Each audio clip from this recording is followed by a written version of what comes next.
Bismillahirrahmanirrahim. Assalamualaikum warahmatullahi wabarakatuh. Pada pertemuan kali ini kita akan membahas materi tentang pelaksanaan pembelajaran atau pelaksanaan kegiatan pembelajaran. Langsung saja ke bagian utama dari pembahasan kita kali ini. Apa itu yang dimaksud dengan pelaksanaan pembelajaran? Jadi yang dimaksud dengan pelaksanaan pembelajaran itu adalah proses interaktif. Sekali lagi, proses interaktif di mana guru menyampaikan materi pendidikan kepada peserta didik dengan tujuan untuk mencapai hasil belajar yang diinginkan. Jadi, pada proses kegiatan pembelajaran ya atau kegiatan pelaksanaan pembelajaran, kegiatan ini tentunya melibatkan serangkaian kegiatan yang sudah dirancang sebelumnya ya atau di dalam hal ini dirancang dalam bentuk RPP, rencana pelaksanaan pembelajaran atau modul ajar untuk memfasilitasi pemahaman dan penguasaan pengetahuan maupun keterampilan dan sikap peserta didik dalam mencapai tujuan-tujuan tertentu. Nah, selanjutnya di dalam pelaksanaan pembelajaran setidaknya ada 3 hal penting ya. Nanti kita tambah satu yang keempat apa. Yang ketiga hal penting yang saya sampaikan atau yang saya maksud ini adalah kegiatan, awal atau pendahuluan ya. Yang kedua itu adalah kegiatan inti dan yang keempat itu adalah kegiatan penutup. Langsung saja ke kegiatan yang pertama yaitu kegiatan pendahuluan. Jadi kegiatan pendahuluan ini adalah kegiatan awal di mana proses pelaksanaan pembelajaran baru saja dimulai. Nah, pada saat itu ya, ada setidaknya 6 komponen penting yang harus dipahami oleh, calon guru ataupun oleh guru dalam kegiatan ini. Yang pertama dia harus mengkondisikan kelas terlebih dahulu ya. Dalam hal ini ya, mengkondisikan kelas itu tidak berarti, hanya sekedar bangkunya sudah tertata rapi, sudah selesai. Tetapi di sini dalam mengkondisikan kelas, kita juga bisa memulai kegiatan ini dengan cara mengucapkan salam, ya. Terus menanyakan kondisi mereka, apakah mereka sudah siap secara, mental atau psikis, ya. Terus kemudian juga mengecek kehadiran dari peserta didik kita.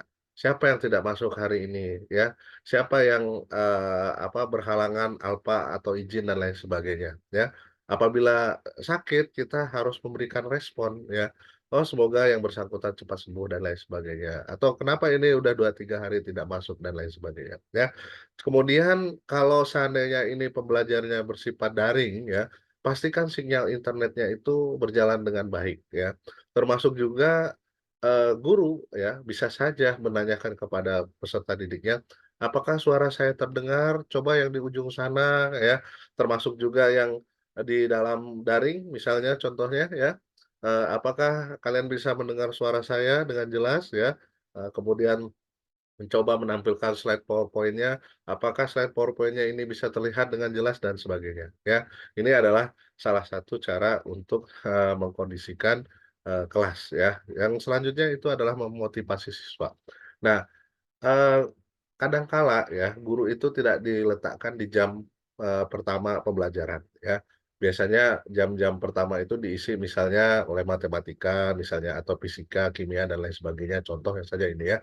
Nah, di jam pertama ini mereka sudah lelah ya, maka ketika di jam kedua masuk guru ya, alangkah baiknya guru tersebut memberikan motivasi kepada siswa. Bisa berupa yel-yel ya, yel-yel tentang apa, supaya semangat belajar misalnya ya, atau yel-yel tentang apa, supaya, rajin untuk melakukan kebaikan dan sebagainya ya. Bisa juga apa itu, melakukan yang namanya ice breaking ya, berupa permainan-permainan yang tidak perlu memakan waktu banyak ya, atau juga bisa dengan menggunakan yang namanya, menyanyikan lagu-lagu yang semangat ya, baik itu mungkin lagu daerah, lagu nasional dan sebagainya. Sehingga, mereka akan menjadi lebih siap untuk menerima materi yang baru setelah sebelumnya mungkin merasa lelah dengan, pembelajaran-pembelajaran yang mungkin, banyak ya membuat mereka apa, capek ya dan lain sebagainya. Terus yang ketiga ya, jangan lupa untuk melakukan apersepsi. Apersepsi ini menghubungkan antara materi yang akan dipelajari hari ini dengan pertemuan-pertemuan minggu lalu. Tujuannya apa? Apersepsi ini adalah memberikan kepada yang namanya peserta didik atau siswa ini pemahaman bahwa materi yang dipelajari hari ini itu memiliki, mata rantai keilmuan dengan materi sebelumnya ya.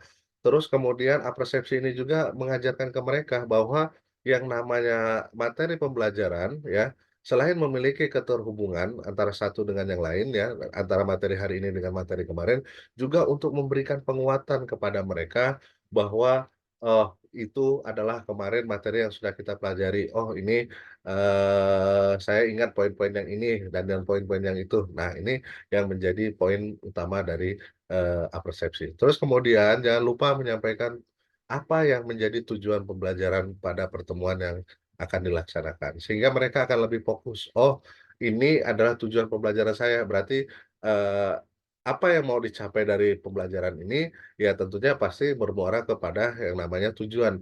Kalau sudah tahu tujuannya, ya ini menjadi semacam pijakan mereka bahwa nanti untuk kegiatan penilaian ataupun evaluasi, itu tidak akan jauh dari tujuan pembelajaran yang tadi disampaikan oleh guru. Terus sampaikan juga kepada mereka tentang skenario pembelajaran. Oh, kita ini mau melakukan strategi pembelajaran aktif. Oh, kita ini dalam pertemuan hari ini mau outdoor ya, artinya mungkin studi banding atau apa sifatnya ya, atau melakukan kegiatan seperti apa di dalam kelas pada hari ini.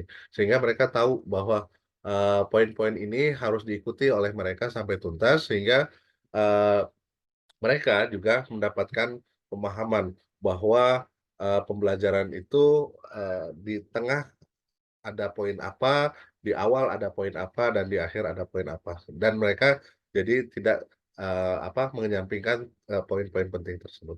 Terus kemudian ya, jangan lupa untuk melakukan tes kemampuan awal peserta didik. Bisa juga ini melakukan yang namanya pertanyaan pemantik ya. Jadi mengajukan pertanyaan pemantik kepada peserta didik ya, sampai sejauh mana pengetahuan mereka tentang materi yang akan mereka pelajari ya. Jadi kalau seandainya kita sudah tahu di awal mereka, oh sudah paham nih tentang materi A atau B gitu kan, maka ya kita tinggal, mengulang bisa ya, memberikan penguatan atau reinforcement boleh ya, atau juga kita ingin mengintegrasikan materi itu dengan materi yang lain, misalnya dengan kearifan lokal kah, atau kita ingin menambah tujuan pembelajarannya itu menjadi yang lebih, tinggi ya levelnya. Misalnya kalau di taksonomi Bloom itu kan setidaknya ada 6 poin kecakapan ya.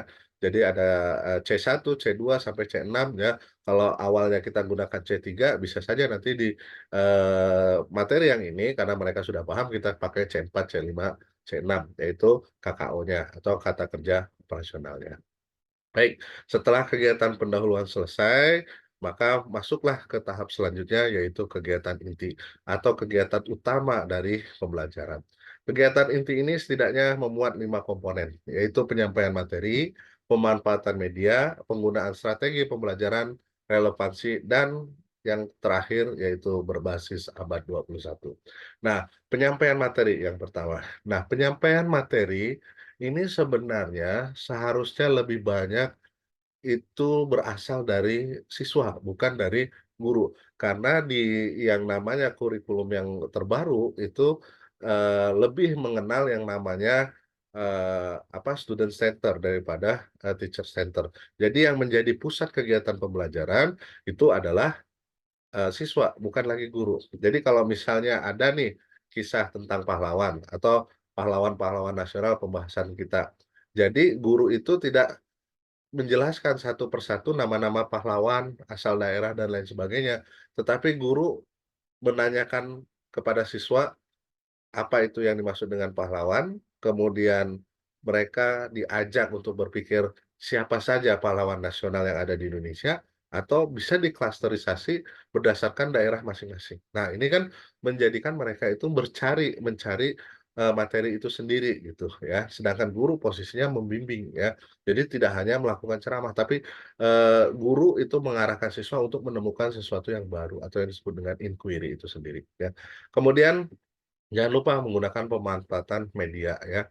Media itu bukan hanya PowerPoint ya, banyak sekali media-media yang, sekarang bisa digunakan ya, misalnya e-learning gitu kan, terus Canva ya, dan lain sebagainya. Nah, ini bisa digunakan untuk kegiatan pembelajaran, termasuk kuis ya, kuis-kuis pertanyaan itu Tidak harus dibuat oleh guru, kan sekarang sudah ada teknologi digital, kita cari aplikasi yang bisa membuat kuis-kuis pertanyaan untuk kegiatan pembelajaran, dan itu kita bisa terapkan di, kegiatan inti ketika pelaksanaan pembelajaran dan juga bisa mungkin di akhir atau di kegiatan penilaian. Nah, poin yang ketiga, jangan lupa menggunakan strategi pembelajaran. Nah, yang terpenting di strategi pembelajaran atau langkah-langkah pembelajaran itu adalah strategi yang dilakukan sesuai dengan metode yang ada gitu. Misalnya menggunakan indeks Karpmat ya, siswa dibagi dalam beberapa kelompok. Nah, langkah-langkah itu harus dilakukan sesuai dengan strategi tersebut ya. Kalau mau atau dikombinasikan ya boleh-boleh saja, tetapi langkah langkah yang ada di modul ajar atau di RPP, rencana pelaksanaan pembelajaran, itu harus sama dengan strategi yang digunakan. Tujuannya apa? Agar apa, ya, kegiatan pembelajaran yang memang mencerminkan strategi yang digunakan, ya. Terus yang keempat itu relevansi. Relevansi di sini bukan hanya materinya yang relevan dengan kehidupan nyata ya, tetapi relevansi di sini adalah, materi yang diberikan oleh guru bisa dikaitkan dengan kehidupan nyata. Nah, ini poinnya itu ya. Jadi relevansi itu, guru mengaitkan materi yang dipelajari hari ini dengan kehidupan nyata. Misalnya berkaitan tentang sosok orang-orang yang yang baik ya, atau misalnya tadi kita membahas tentang pahlawan.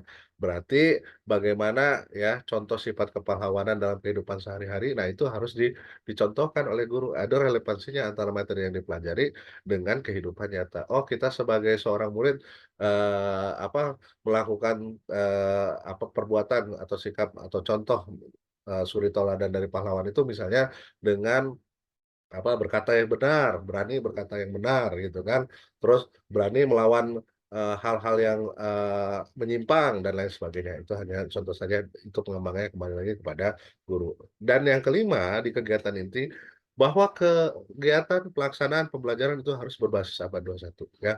Di sini yang dimaksud itu adalah kompetensinya. Kompetensi abad 21 setidaknya ada 4 komponen ya. Yang pertama itu kemampuan berkomunikasi ya, berkolaborasi ya, yang kedua terus kemudian kemampuan untuk, berpikir secara kritis ya, terus juga yang terakhir berinovasi ya. Jadi keempat poin ini harus masuk di maaf, kelima poin ini harus masuk ke dalam kegiatan inti tujuannya apa? Supaya kegiatan pembelajaran itu tidak kering, tetapi melahirkan kegiatan pembelajaran yang bermakna. Selanjutnya, poin yang ketiga itu adalah kegiatan penutup ya. Kegiatan penutup itu mulai dari menyimpulkan hasil pembelajaran, melakukan penilaian akhir, refleksi, dan tugas ya.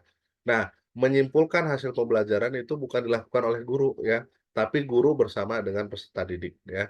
Atau yang lebih bagus lagi peserta didik yang menyimpulkan. Kita tidak akan pernah tahu sampai sejauh mana pengetahuan peserta didik terhadap materi yang sudah disampaikan kalau kita yang menyimpulkan gitu. Jadi biarlah mereka yang menyimpulkan apa yang sudah mereka terima pada pertemuan hari ini ya, materi apa yang sudah mereka terima ya pada pertemuan hari ini. Terus jangan lupa melakukan penilaian akhir, benar nggak mereka ini sudah mengetahui A, B, C, atau seterusnya ya. Misalnya kita tanya, sebutkan lagi nama-nama pahlawan dari daerah mana gitu misalnya ya, atau sebutkan contoh-contoh sifat kepahlawanan yang harus kita ikuti dan seterusnya ya. Terus kemudian jangan lupa melakukan refleksi ya. Refleksi ini adalah menanyakan kepada peserta didik, kira-kira mereka senang tidak dengan, kegiatan pembelajaran hari ini? Tujuannya apa? Jadi catatan untuk kita, oh, mereka kayaknya nggak semangat, "Bu, kami tidak bisa mendengar suara ibu karena suara ibu atau suara bapak misalnya kurang kurang keras," gitu kan, kurang terdengar, keras. Nah, maka itu menjadi bahan perbaikan kita. Nah, untuk poin yang keempat ini tugas. Tugas itu bukan berarti kita hanya memberikan PR kepada siswa gitu. Tugas itu bisa berupa semacam nasihat gitu ya kepada siswa, bahwa apa yang sudah dipelajari itu ya harus diamalkan dalam kehidupan sehari-hari ya.